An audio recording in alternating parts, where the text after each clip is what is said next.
Good morning. How are you? Good. Please find your way to your seats.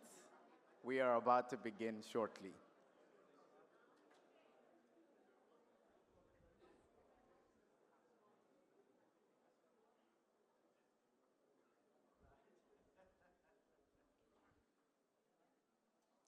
If you can't find a seat, there are plenty of available seats and you have free choice to choose whichever one you want.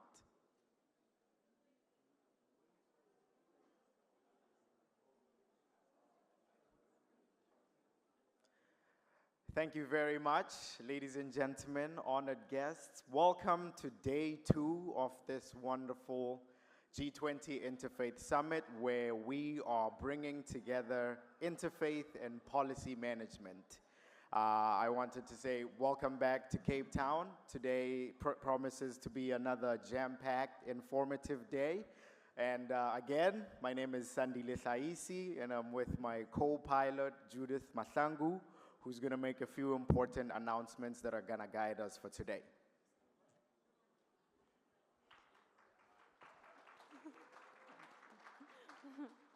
Good morning. It's once again good to be united with all these beautiful faces. As my co-MC said, my name is Judith Masangu, and I come from the International Center for Law and Religion Studies at Brigham Young University. Please pay attention to these important announcements. We ask that you share your reflections, your favorite moments from this conference, this forum, these sessions, and post them on social media. I think flooding social media with positive content for once will do a world of good. Please ensure that you use the hashtags that are found on the name tag at the bottom as a way to ensure that we generate a standard form of engagement. There's a QR code on the name tag as well that we encourage you to please scan with your phones so that you can access the most updated program for the day. If you're struggling with scanning, please find anyone young and they'll be happy to assist you.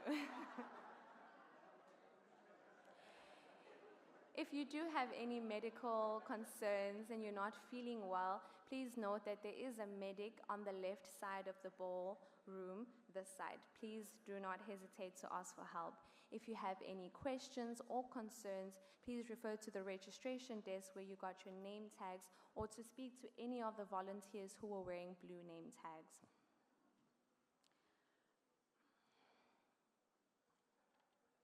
Thank you.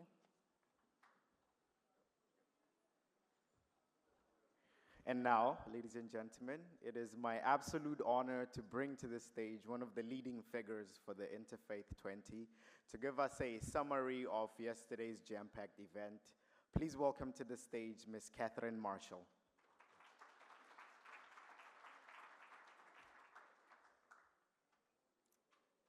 Thank you very much, Sindile.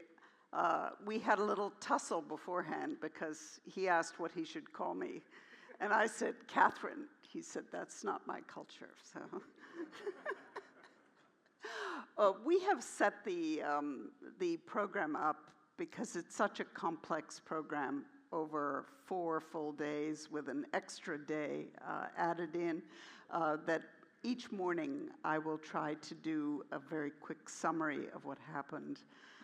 And clearly that is a challenge because yesterday alone, we had 3 plenary sessions and 12 breakout sessions with the challenge for all of us as to how to solve the problem of which one to go to. So I thought what I would focus on today, apart from a few themes, is a little bit of exactly what is going to happen and what happened. So first of all, yesterday we had, as you know, a very long and exciting day. But there were some things that we did not quite finish during the day because we didn't want to keep you here all night. And so this morning we're going to do a little bit of a makeup, and therefore the first plenary will be starting maybe half an hour late. So that is the first comment. That includes trying to set the meeting here in the context of the broader, longer-term G20 process and G20 interfaith. Secondly, just so that you know exactly what's happening, and our wonderful MCs have already brought that out, but I would highlight it. Sessions in this plenary are being live streamed, so that is the first, but the rest of the conference is being recorded. Everything is recorded. And the recordings of each of the sessions, including the breakouts, will be available on the G20 Interfaith website, and that will be, they're promised by end of September. There are also notes or summaries of each of the sessions that will also be available. And a third thing that will be available is that those of you who have presentations, PowerPoints, and relevant papers that relate to each of the sessions and to your own contributions, all of those will be available on a special section of the website. That will be sooner. And finally, there will be an overview, a summary of the entire event. The point is that history is being made here. There are many, many valuable contributions, and we want to be very sure that they are preserved. We have some historians among us, a lot of writing being done about this event, so just so that you know that that is the process. Secondly, today is a bit different, and we're doing something that builds on what has been done during previous events, which is a service project, which I think echoes the core theme that we have, which is not simply talk, not simply dialogue, but moving much more towards action. And since a major theme is food security and addressing the practical issues of poverty in tangible ways, there is a service project this afternoon. And our MCs will be giving you much more specifics as to what that involves. But what it involves primarily is preparing food for people who are hungry and who are in need. And that is the idea. So again, in a practical sense, yesterday we had a remarkable opening plenary, which gave us the themes of the event, the keynotes. We emphasized and were a witness to the spirit of inclusion and solidarity in South Africa, with the presentations from the different faith traditions of their prayers. And there were many themes in those prayers. The one that I heard most vividly was the theme of vulnerability and solidarity combined.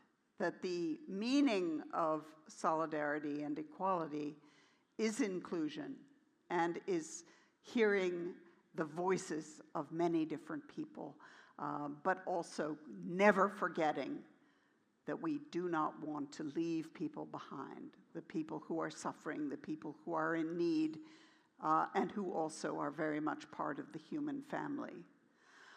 We heard some very important messages from the chair of the local organizing committee, Professor David Mosoma.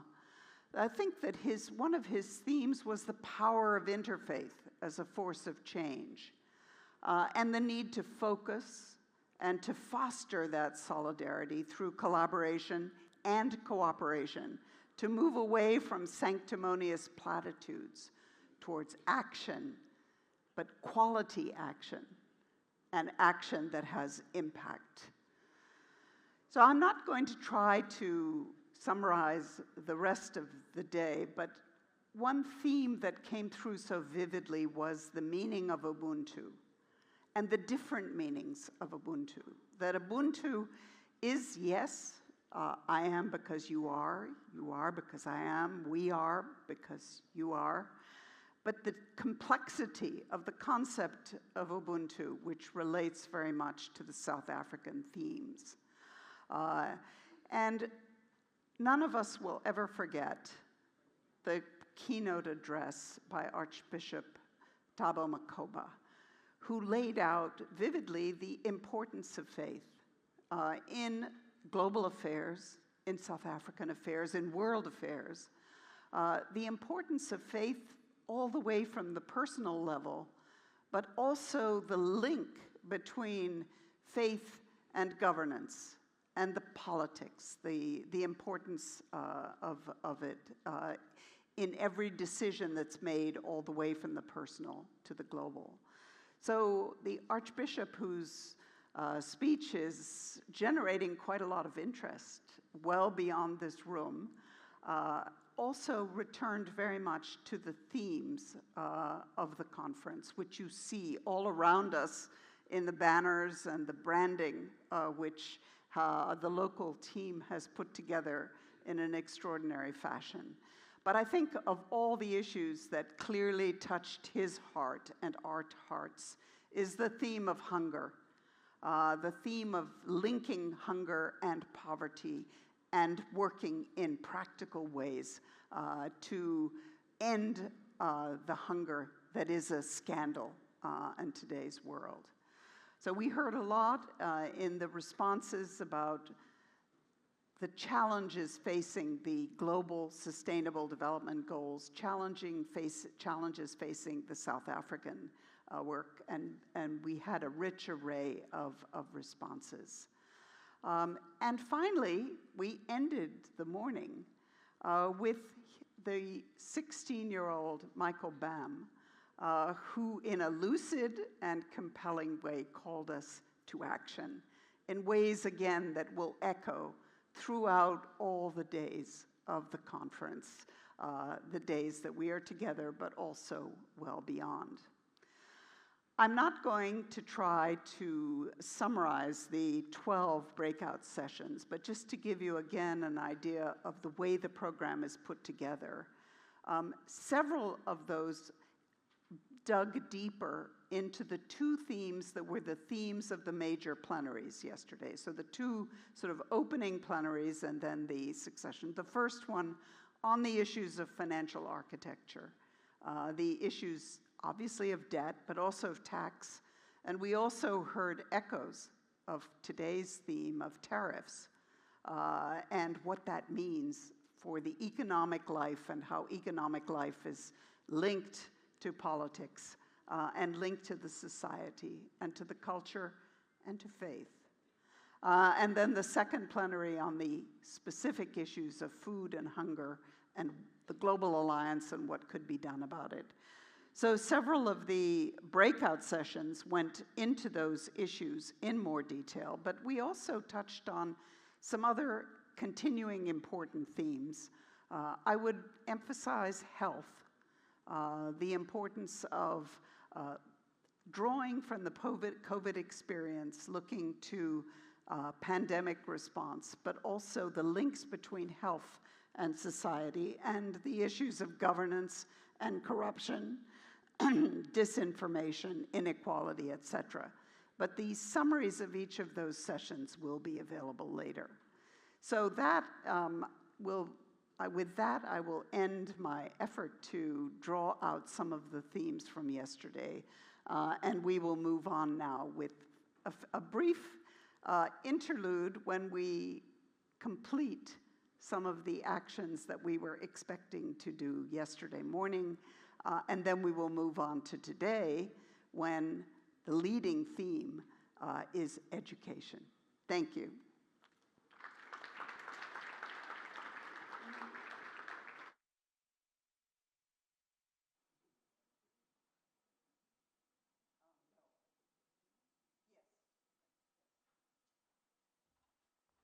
Thank you very much, Ms.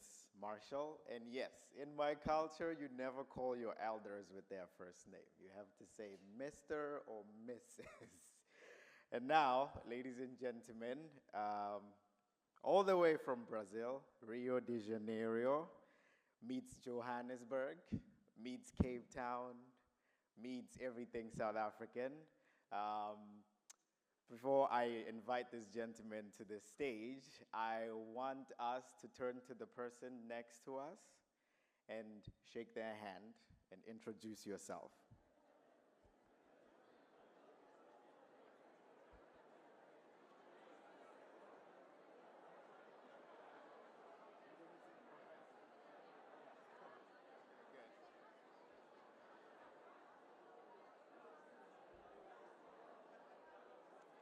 Okay, good. I said shake their hand, not make a friend.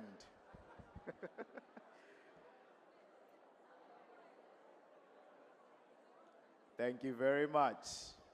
Now that we've all made each other's acquaintances, our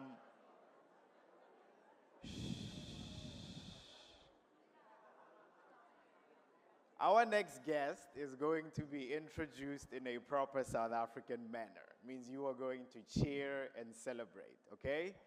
Took a long flight. So ladies and gentlemen, all the way from Rio de Janeiro to Cape Town, he is the professor at the Brazilian Center of Studies in Law and Religion at the Federal University of Uberlandia. Please welcome Professor Alves.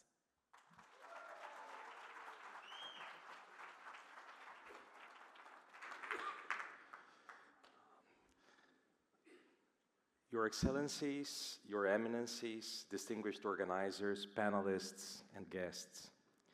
It's my great pleasure and honor to continue our vital dialogue here in the vibrant and beautiful city of Cape Town.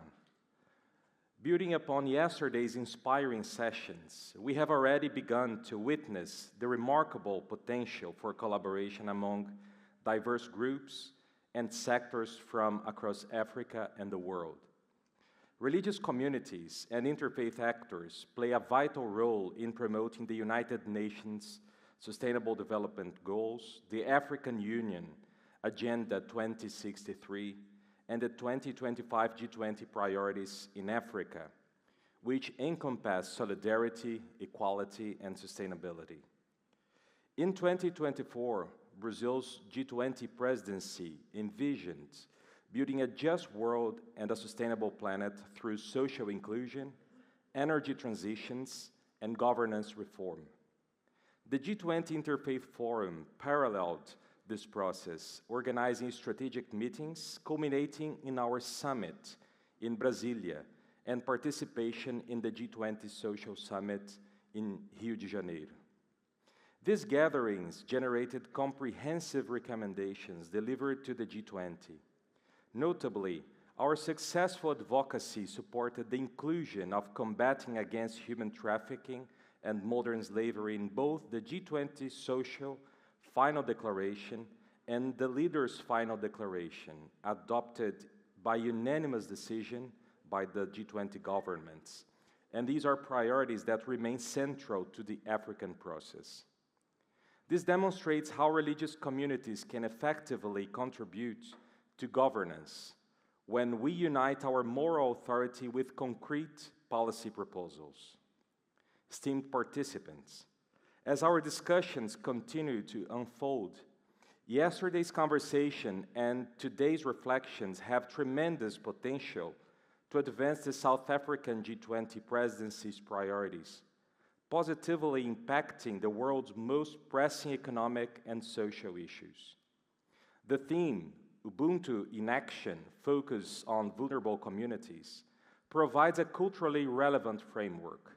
Yesterday's discussion illuminated vital connections as we explored Africa's urgent needs for debt relief and climate finance, examined strategies for combating poverty and inequality, and addressed contemporary challenges from AI ethics to protecting vulnerable populations from trafficking and modern slavery. These conversations demonstrated how religious communities can leverage their extensive networks and moral authority to ensure no one is left behind. Ubuntu embodies humanity and the principle that I am because you are, describing a universal bond connecting all people everywhere. Our common humanity and interdependence underscore our shared responsibility toward the planet and future generations, our obligation of solidarity and fraternity. This philosophy aligns with the Golden Rule embraced by religious traditions worldwide, treating others as we wish to be treated. Ubuntu is intrinsically linked to human dignity and serves as the foundation for the African Union's strategic framework for inclusive development. As the primary driver for unity, peace, and collective prosperity in Africa, Agenda 2063 has the potential to shape new dialogue and initiatives within the interfaith sector. Dear colleagues, religious and interfaith actors from the Global South, particularly from Africa and Latin America, occupy a unique position to contribute meaningfully to the G20 process, given our shared histories and common challenges. The convergence of Brazilian G20 interfaith experience with African Ubuntu wisdom creates unprecedented opportunities for meaningful impact. Together, we can demonstrate that religious and interfaith voices are essential partners in building the just, sustainable, and inclusive world our communities desperately need.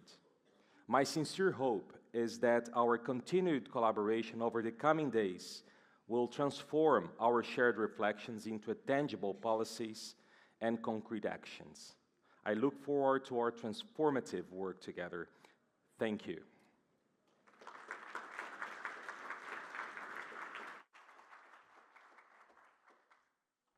I wish I had half the charisma that my co-MC has, so I do hope that the next speaker won't be upset that I'm not introducing him in the same manner that the previous speaker was.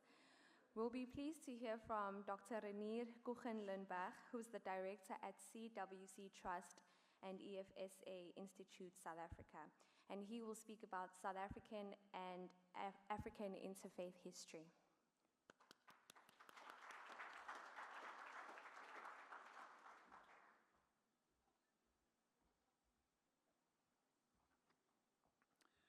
Good morning. I've said earlier that if you expect anyone to be able to put that together in a summary, it's impossible. So in this sense, I would like to highlight just particular points and some personalities that played an absolute key role in our own history of interfaith cooperation in South Africa. So I will pretty much focus on the South African context, if you allow me. I want to start with a quote from Hans King in Tübingen that said, "There can be no peace amongst nations without peace amongst religions. And there can be no peace amongst religions without dialogue amongst religions." The South African history very much started by Archbishop Tutu after he founded in 1984 the South African chapter of the World Conference on Religion and Peace. We had a common enemy, and a lot of our different faiths were able to cooperate because the enemy was clear. And Tutu himself, as a personality, challenges over and over again that our cooperation should go beyond that.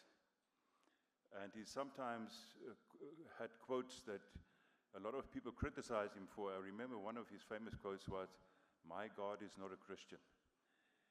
And behind that was his theology that really believed that we all were created by the same God, and we all share in the same humanity, and in that sense are all equals.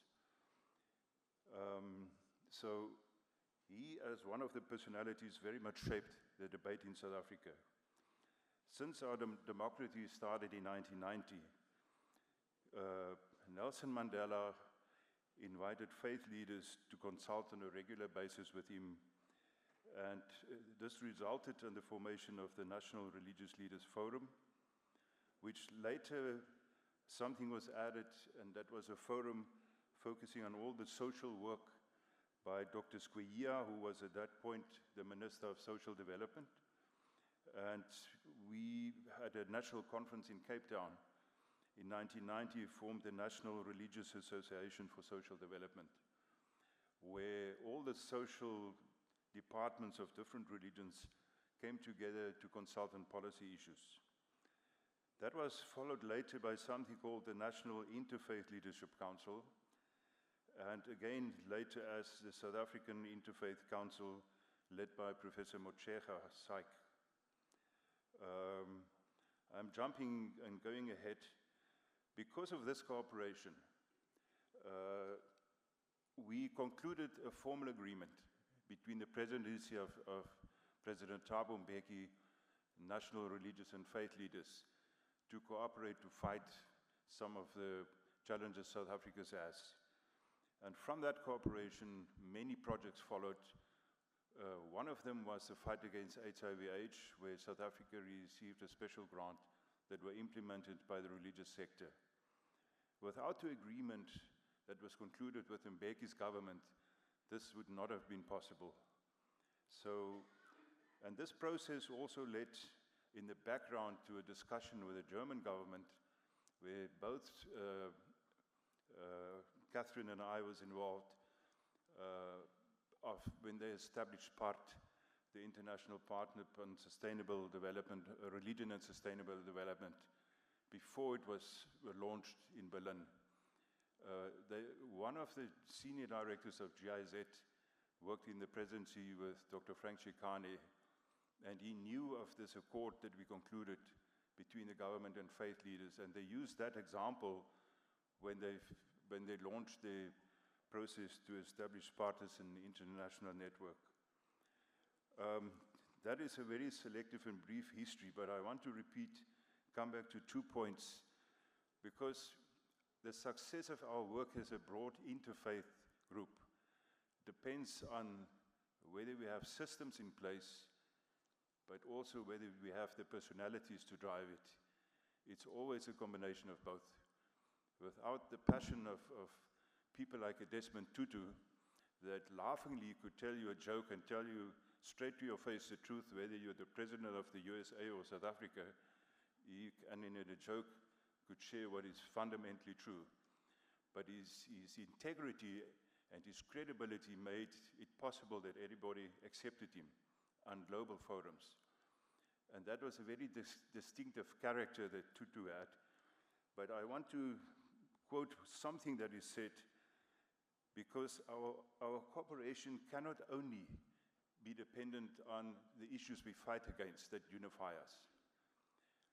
Tutu challenged us fundamentally in our theology, almost, I would say, the theology of every religion. What is the basis of our cooperation? And his understanding is clear from one quote, and that is because of his fight against racism. Racism is a sin. It is contrary to God's will for life, peace, equality, and justice, and compassion for all. It is an affront to human dignity and a gross violation of human rights. Human dignity is God's gift to all humankind. It is the gift of God's image and likeness in every human being. Racism desecrates God's likeness in every person. Human rights are the protection we have to give to human dignity. We participate in the human rights struggle to restore wholeness that has been broken by racism. The struggle against racism, racial discrimination, xenophobia, and related intolerance is the struggle to sanctify and affirm life in all its fullness. We were also blessed with Nelson Mandela. And at one of the interfaith conferences in Cape Town on 5 December 1999, he said as part of his speech, "In our country, my generation is a product of religious education. Without the church, without religious institutions, I would never have been here today. No government or social agency can on its own meet the enormous challenges of development of our age. Partnerships are required across the broad range of society in drawing upon its spiritual and communal resources. Religion can be a powerful partner in such causes, as meeting the challenges of poverty, alienation, the abuse of women and children, and the destructive disregard for our natural environment.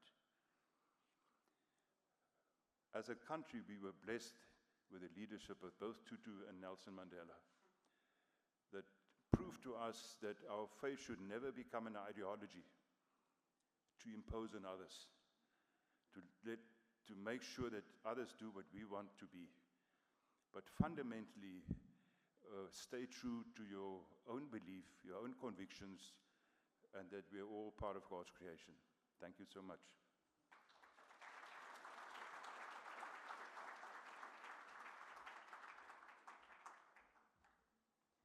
Another round of applause to Dr. Renier for that impacting historical lesson. Thank you very much. And now we are going to receive a very special message from the Ecumenical Patriarch of Constantinople. So ladies and gentlemen, please direct your eyes to the screen and enjoy this message from His All-Holiness Ecumenical Patriarch Bartholomew.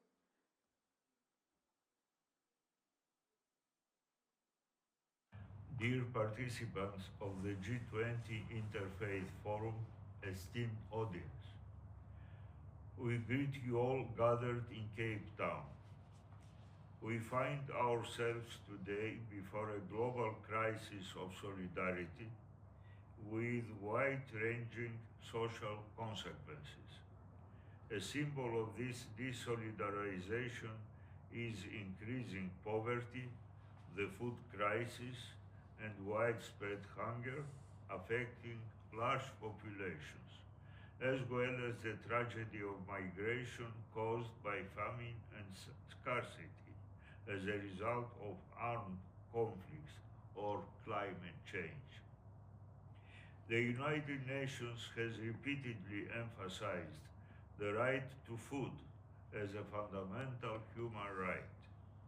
Already in the Universal Declaration of Human Rights, December 10, 1948, in Article 25, Paragraph 1, it is stated, "Everyone has the right to a standard of living adequate for the health and well-being of himself and his family, including food."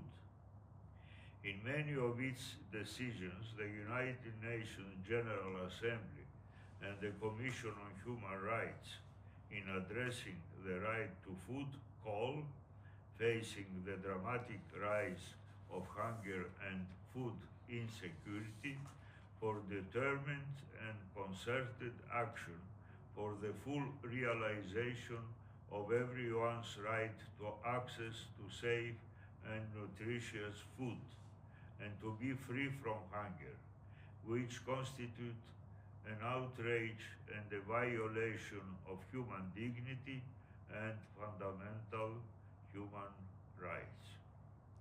Human rights are indivisible.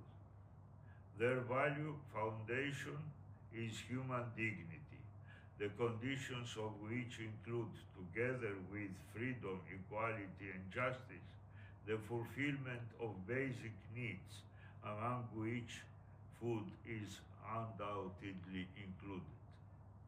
This character of human rights is expressed through the discussion of the three generations of rights, namely, first generation classical individual and political rights, second generation social rights, and third generation solidarity rights. In the first article of the Universal Declaration of Human Rights, the sequence of principles, freedom, equality, fraternity, is expressed as follows. All human beings are born free and equal in dignity and rights.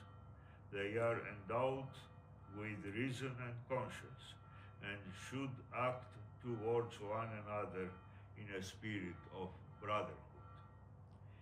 The goal of human rights is the creation of a society of fraternity and solidarity, within which these rights must become a tangible living reality.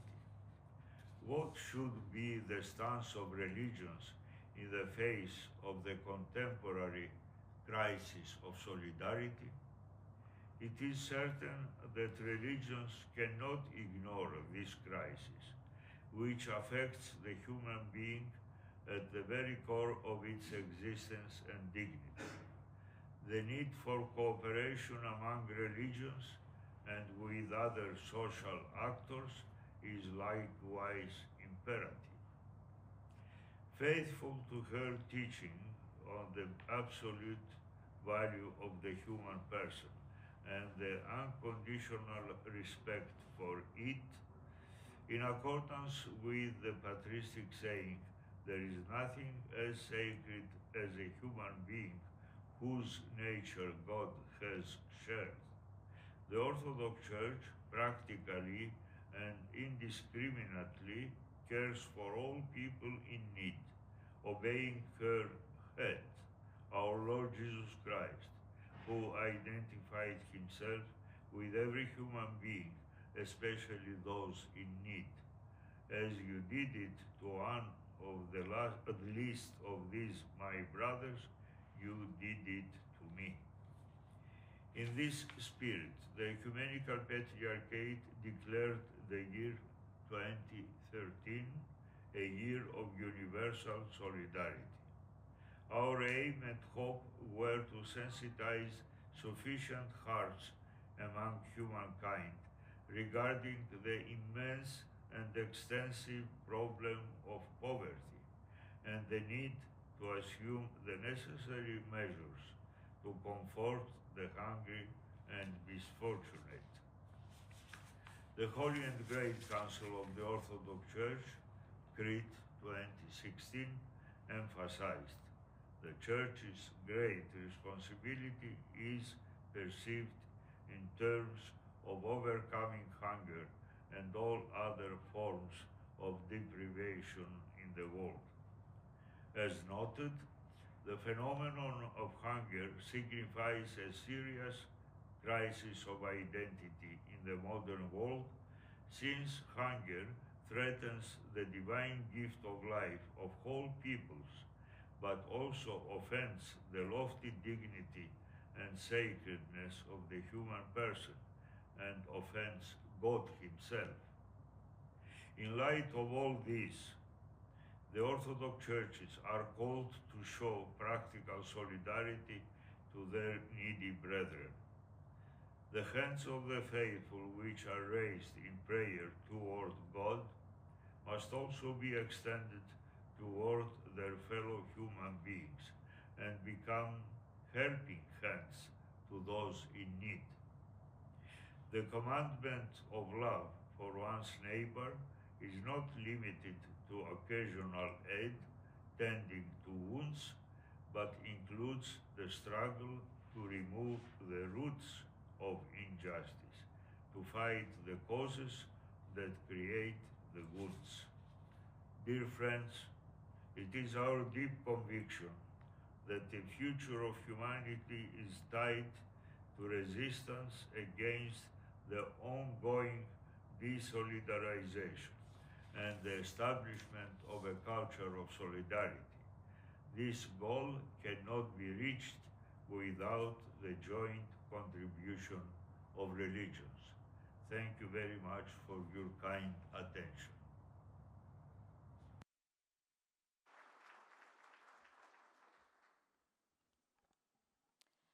Before I announce the next religious speaker, we would like to take this opportunity to acknowledge the Khoi and the San people as the original people and custodians of this land, and we honor their enduring connection to it. In line with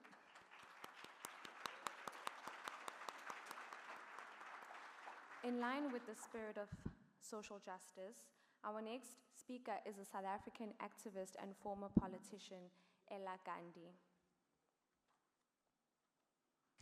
Thank you for giving me this opportunity to share my views at this important forum. I think that the world is facing serious challenges at the present moment.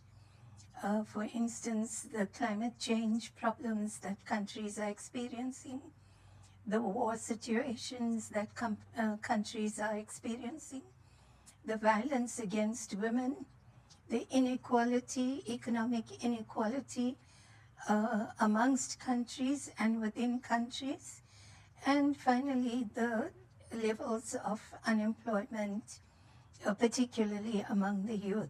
Religious interfaith communities and religious leaders can play an important role to bring about some of these changes. Gandhiji started his, change in life in South Africa.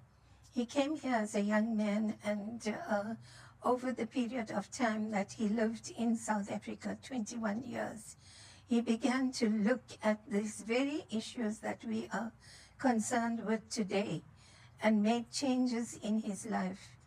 His lesson was that you have to be the change you want to see in the world. Don't expect other people to bring about those changes.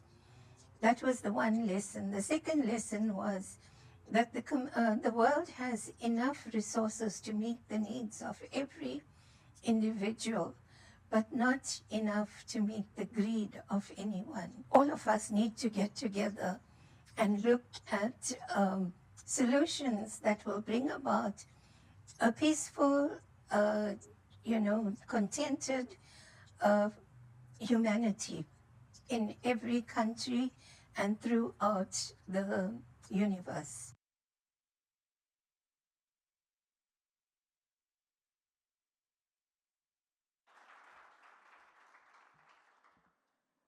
The next video is from a social activist, professor and writer and founder and director of a Thai NGO, Sulak Sivaraksa.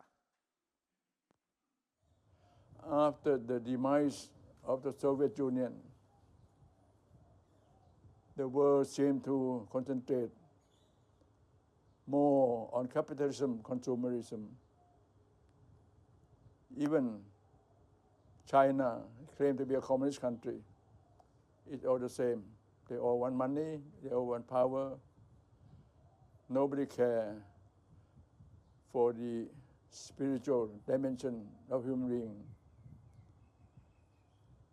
I feel that if we want to move forward, people should care for spiritual being. One doesn't need to be religious, but one must realize that we are not only material. Our body depends on spiritual. And in Buddhism, the essential thing of spirituality is our own breath. Concentrate on breathing. You can learn to change greed into generosity. You can change hatred into loving kindness. And ultimately, you can even change ignorance into wisdom. Very simple. You don't have to believe in anything. But I hope do think of spirituality. I was glad at one time when Wolfenson was president of the World Bank. He called for a global meeting, co-chair with the Archbishop of Canterbury, which really care for the spiritual dimension of human being. And in fact, I even challenged the World Bank that they used too much theory, but they never consult the poor. When they consulted the poor, they were astonished. The poor didn't want more money. The poor didn't want more motorcycle. The poor want to be recognized as a decent human being. I think that's essential. If we learn that, care for how to be a decent human being, that is, don't care only for the material well-being, care for intellectual well-being as well as spiritual well-being, then I think G20 will move on the right direction. Otherwise, they will go wrong as they have done so in the past.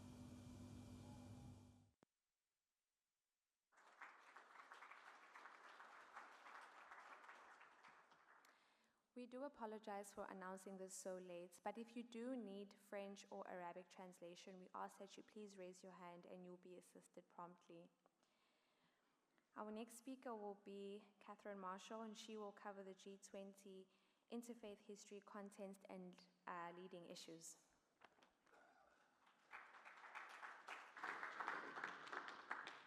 Thank you. I think I'm going to speak without notes so I can be brief, hopefully, and walk around a little bit.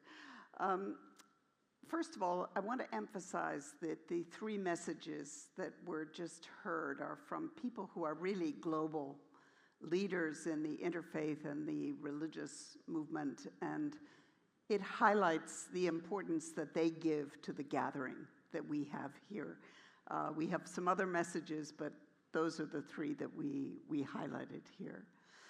So the questions that I'm trying to answer are basically why the G20, why faith, why interfaith, why South Africa, why the 5 issues we've selected, and where are we going. So I'm going to do that very quickly. But in today's world where there is so much focus on the global governance, global institutions, we have some specialists here whose focus is on these issues of global governance. The G20 has a rather special role. We're all very conscious of the limitations on the United Nations, which is such a critical institution. We hear too much about the G1 or the G2, and the polarization. We know about the G7, but in 1999, a broader group was established to try to be more inclusive, to bring in more voices than simply those that were the most wealthy and the most powerful. And so since 1999, the G20 has met, initially as simply a group of individual leaders. In other words, it's a leadership summit. But increasingly, the G20 has moved from its initial mandate of simply crisis management and economic crisis management to deal with most of the global agenda issues that are of concern. And so for some, the G20 is the most important and the most, or the least weak of global institutions in 2025. And it has a special role, but it does sit among a whole series of other meetings of the United Nations, of regional meetings, of SADC, of ASEAN, etc. But the G20 clearly is our focus. And as I think everyone here knows, even seeing signs at the airport, the Summit of Leaders will be in November in Johannesburg, and that is our immediate focus. So the next question is, why faith? And there, you even heard an echo of it from Sulak Sivaraksa. In many respects, in the global institutions, the roles of religion, despite its critical importance in so many ways, is simply not there.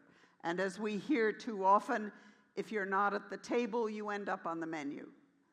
And therefore, there has been a consistent effort over the years to bring the best of the religious voices, and I emphasize the best of religious voices, into global discussions, whether it is about Gaza, about climate change, about health, about education, about water supply, about energy, about AI.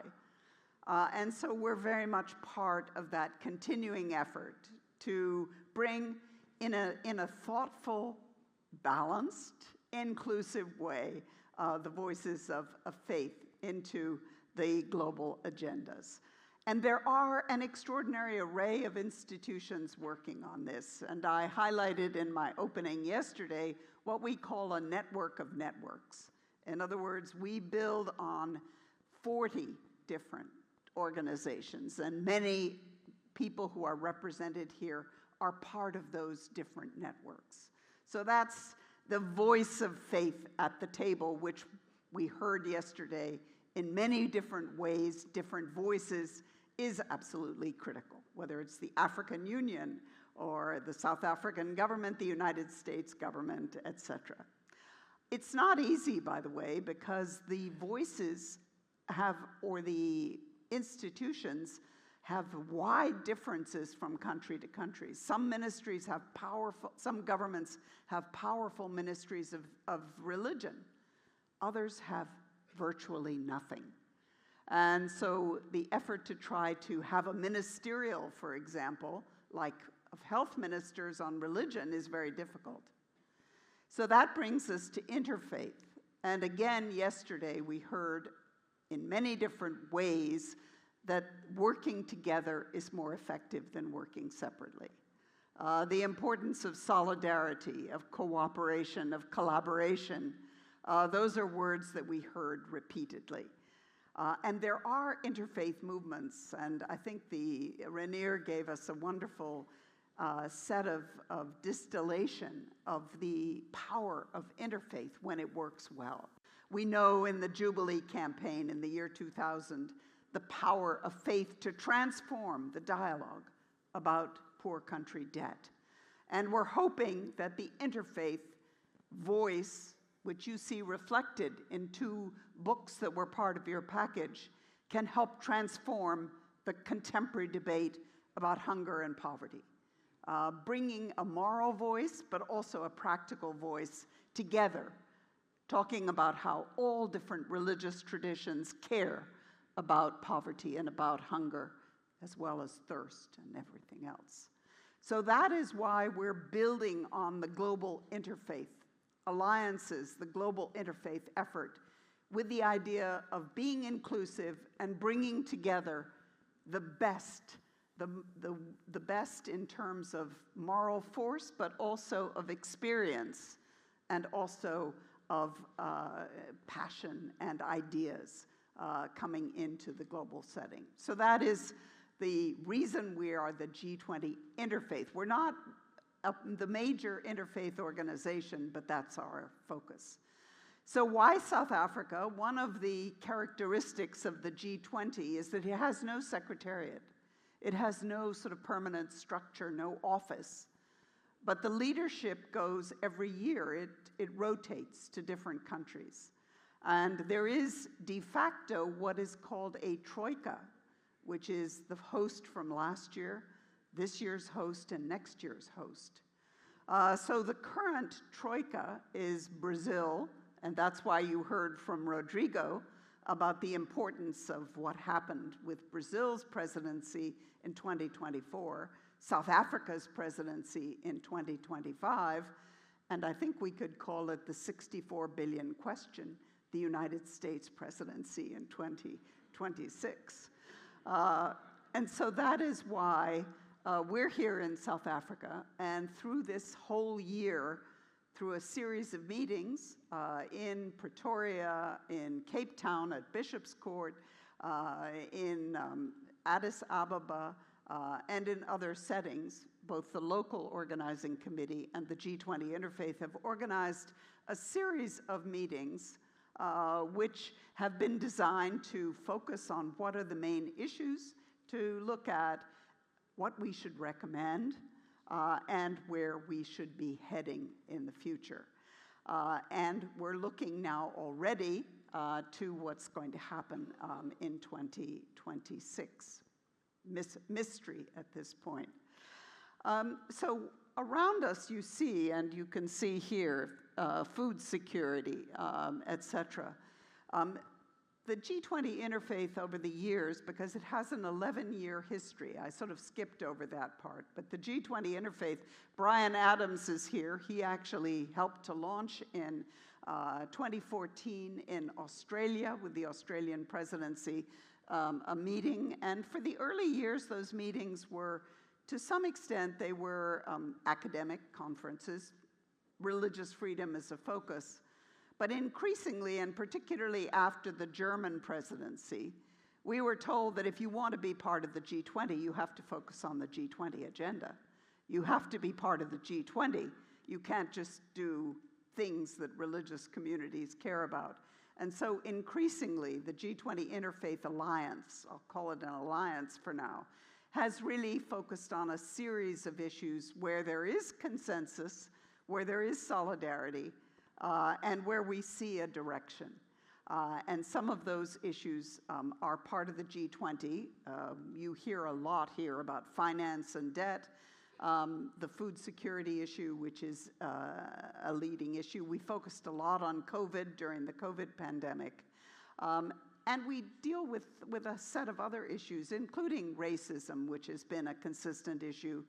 Peace is not the focus of the G20 itself, but inevitably the conflicts in the world cannot be avoided. They're part of the ethos part of the discussion. But for this year, the fingers of one hand, we know that you cannot have more than 5. So we have basically highlighted, with the cooperation of the local organizing committee and the international, on 5 issues that you see as the centerpiece of the discussion here.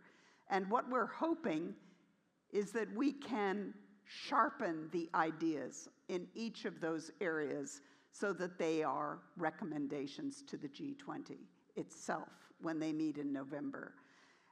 And we know there are 13 formal engagement groups of the G20. So the T20, the W20, the B20, the Youth 20, the Science 20, the Parliamentarians. There are 13 and there are a few others. We're an informal engagement group for reasons too complex to go into. But we know that if there are common themes among those, as well as among religions, we will have a greater impact. And the week before the leaders meet in November, there will be a social summit that brings together what's called civil society, all of these different groups, including the G20 Interfaith. And we hope that there will be some resounding themes. And the theme we hope that echoes the most powerfully is the need for the G20 leaders never to forget those who are left behind. In the spirit of Ubuntu, in the spirit of South Africa, of Madiba, of Mandela and Desmond Tutu, who we were reminded of, that should be at the center of their agenda and their attention. And that's the message that we're trying to sharpen as we move forward. So with that, I will leave you to the next important panel, one of the 5 issues, which is the focus today, which is social cohesion and the power of education. So thank you.